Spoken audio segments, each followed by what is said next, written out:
महाभारत हिंदुओं का ही नहीं, समस्त मानव जाति का ग्रंथ है।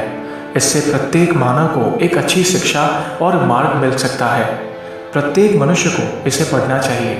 महाभारत में जीवन से जुड़ा ऐसा कोई भी विषय नहीं है जिसका वर्णन न किया गया हो और जिसमें जीवन का कोई समाधान न होगा। महाभारत में देश, धर्म, न्याय, राजनीति, समाज, योग, युद्ध, परिवार, ज्ञान, विज्ञान, आध्यात्मक, तकनीकी आदि समस्त विषयों का वर्णन मिलेगा। वर्तमान युग में महाभारत के एक प्रसंग से आज का मानव कुछ सीख ले सकता है। यह प्रसंग उस वक्त का है जबकि पांचों पांडवों को वनवास हो गया था। वनवास जाने से पूर्व पांडवों ने भगवान श्री कृष्ण से कहा, हे श्री कृष्ण, अभी यह द्वापर का अंतकाल चल रहा है। आप हमें बताइए कि आने वाले कलयुग में कलिकाल की चाल या गति क्या होगी और कैसी होगी। श्री कृष्ण कहते हैं, तुम पांचों भाई वन में जाओ और जो कुछ भी दिखे वह आकर मुझे बताओ, मैं तुम्हें उसका प्रभाव बताऊंगा।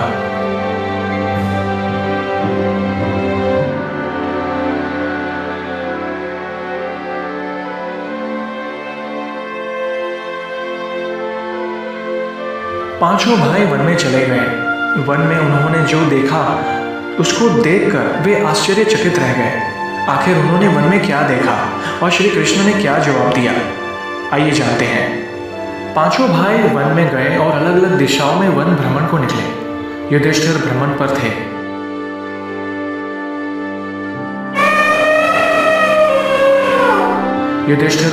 थे। तो उन्होंने एक जगह पर देखा कि किसी हाथी की 2 सूंड है। यह देखकर युधिष्ठिर के आश्चर्य का ठिकाना नहीं रहा। अर्जुन ने क्या देखा?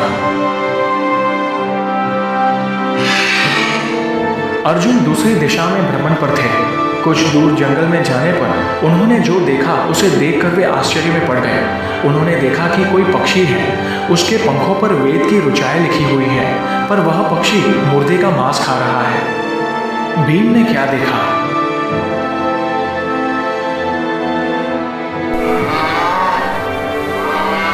दोनों भाइयों की तरह भीम भी भ्रमण पर थे। भीम ने जो देखा वह भी आश्चर्यजनक था। उन्होंने देखा कि गाय ने बछड़े को जन्म दिया है। जन्म के बाद वह बछड़े को इतना चाट रही है कि बछड़ा लहूलुहान हो गया। सहदेव ने क्या देखा? सहदेव ने जब भ्रमण पर थे तो उन्होंने चौथा आश्चर्य देखा कि 6-7 कुएं हैं और आसपास के कुओं में पानी है, किंतु बीच का कुआं खाली है। बीच का कुआं गहरा है, फिर भी पानी नहीं है। उन्हें यह देखकर घोर आश्चर्य हुआ कि ऐसा कैसे हो सकता है। नकुल ने क्या देखा? नकुल भी भ्रमण पर थे और उन्होंने भी एक आश्चर्यजनक घटना देखी। नकुल ने देखा कि एक पहाड़ के ऊपर से एक बड़ी सी शिला लुढ़कती हुई आती है और कितने ही वृक्षों से टकराकर उनको नीचे गिराते हुए आगे बढ़ जाती है। विशालकाय वृक्षों भी उसे रोक न सके। इसके अलावा वह शिला कितनी ही अन्य शिलाओं के साथ टकराई, पर फिर भी वह रुकी नहीं। अंत में एक अत्यंत छोटे पौधे का स्पर्श होते ही वह स्थिर हो गई। पांचों भाइयों ने अपने देखे गए दृश्य की चर्चा की और शाम को श्री कृष्ण को अपने अनुभव सुनाए। सबसे पहले युधिष्ठिर ने कहा कि मैंने तो पहली बार 2 सूंड वाला हाथी देखा। यह मेरे लिए बहुत ही आश्चर्यजनक था। तब श्री कृष्ण कहते हैं, हे धर्मराज, अब तुम कलिकाल की सुनो। कलयुग में ऐसे लोगों का राज्य होगा जो दोनों ओर से शोषण करेंगे, बोलेंगे कुछ और करेंगे कुछ, मन में कुछ और कर्म से कुछ। ऐसे ही लोगों का राज्य होगा। इससे तुम पहले राज्य कर लो। युधिष्ठिर के बाद अर्जुन ने कहा कि मैंने जो देखा वह तो इससे भी ज्यादा आश्चर्यजनक था। मैंने देखा कि एक पक्षी के पंखों पर वेद की ऋचाएं लिखी हुई है और वह पक्षी मुर्दे का मांस खा रहा है। तब श्री कृष्ण कहते हैं, इसी प्रकार कलयुग में ऐसे लोग रहेंगे जो बड़े ज्ञानी और ध्यानी कहलाएंगे। वे ज्ञान की चर्चा तो करेंगे, लेकिन उनके आचरण राक्षसी होंगे। बड़े पंडित और विद्वान कहलाएंगे, किंतु वे यही देखते रहेंगे कि कौन सा मनुष्य मरे और हमारे नाम से संपत्ति कर जाए। हे अर्जुन, संस्था के व्यक्ति विचारेंगे कि कौन सा मनुष्य मरे और संस्था हमारे नाम से हो जाए। हर जाति धर्म के प्रमुख पद पर बैठे विचार करेंगे कि कब किसका श्राद्ध हो। कौन कब किस पद से हटे और हम उस पर चढ़ें। चाहे कितने भी बड़े लोग होंगे किंतु उनकी दृष्टि तो धन और पद के ऊपर ही रहेगी। ऐसे लोगों की बहुतायत होगी, कोई विरला ही संत पुरुष होगा। अर्जुन के सवाल के जवाब के बाद भीम ने अपना अनुभव सुनाया। भीम ने कहा कि मैंने देखा कि गाय अपने बछड़े को इतना चाटती है कि बछड़ा लहूलुहान हो जाता है। तब श्री कृष्ण कहते हैं, कलयुग का मनुष्य शिशुपाल हो जाएगा। कलयुग में बालकों के लिए ममता के कारण इतना करेगा कि उन्हें अपने विकास का अवसर ही नहीं मिलेगा। मोह माया में ही घर बर्बाद हो जाएगा।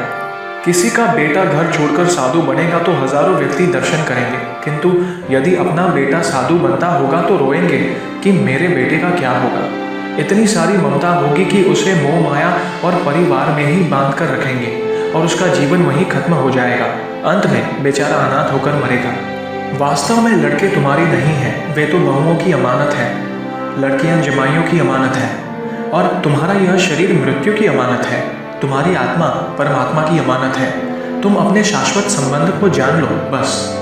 भीम के बाद सहदेव ने पूछा, हे श्री कृष्ण, मैंने जो देखा उसका क्या मतलब है? मैंने यह देखा कि 6-7 भरे कुओं के बीच का कुआं एकदम खाली है, जबकि ऐसा कैसे संभव हो सकता है? तब श्री कृष्ण कहते हैं, कलयुग में धनाढ्य लोग लड़के लड़की के विवाह में, मकान के उत्सव में, छोटे बड़े उत्सवों में तो लाखों रुपए खर्च कर देंगे, परंतु पड़ोस में ही यदि कोई भूखा प्यासा होगा तो यह नहीं देखेंगे कि उसका पेट भरा है या नहीं। उनका अपना ही सगा भूख से मर जाएगा और वे देखते रहेंगे। दूसरी ओर मौज मदिरा मांस भक्षण सुंदरता और व्यसन में पैसे उड़ा देंगे, किंतु किसी के 2 आंसू पोंछने में उनकी रुचि न होगी। कहने का तात्पर्य यह कि कलयुग में अन्न के भंडार होंगे, लेकिन लोग भूख से मरेंगे। सामने महलों बंगलों में ऐशो आराम चल रहे होंगे, लेकिन पास की झोपड़ी में आदमी भूख से मर जाएगा। एक ही जगह पर असमानता अपने चरम पर होगी। सहदेव के बाद नकुल ने श्री कृष्ण को बताया कि मैंने भी एक आश्चर्य देखा। वह यह कि एक बड़ी सी चट्टान पहाड़ पर से लुढ़की। वृक्षों के तने और चट्टानें उसे रोक न पाए, किंतु एक छोटे से पौधे से टकराते ही वह चट्टान रुक गई। तब श्री कृष्ण ने कहा, कलयुग में मानव का मन नीचे गिरेगा, उसका जीवन पतित होगा। यह पतित जीवन धन की शिलाओं से नहीं रुकेगा, न ही सत्ता के वृक्षों से रुकेगा, किंतु हरि नाम के एक छोटे से पौधे से, हरि कीर्तन के एक छोटे से पौधे से मनुष्य का जीवन का पतन होना रुक जाएगा। तो दोस्तों, महाभारत काल में श्री कृष्ण ने कलयुग के बारे में बताई गई इन कड़वी सच्चाइयों को आज हम वर्तमान समय में अनुभव कर रहे हैं, क्योंकि यह हकीकत है। महाभारत को पंचम वेद कहा गया है। यह ग्रंथ हमारे देश के मन और प्राण में बसा हुआ है। यह भारत की राष्ट्रीय गाथा है। इस ग्रंथ में तत्कालीन भारत का समग्र इतिहास वर्णित है। अपने आदर्श स्त्री पुरुषों के चरित्रों से हमारे देश के जनजीवन को यह प्रभावित करता रहा है।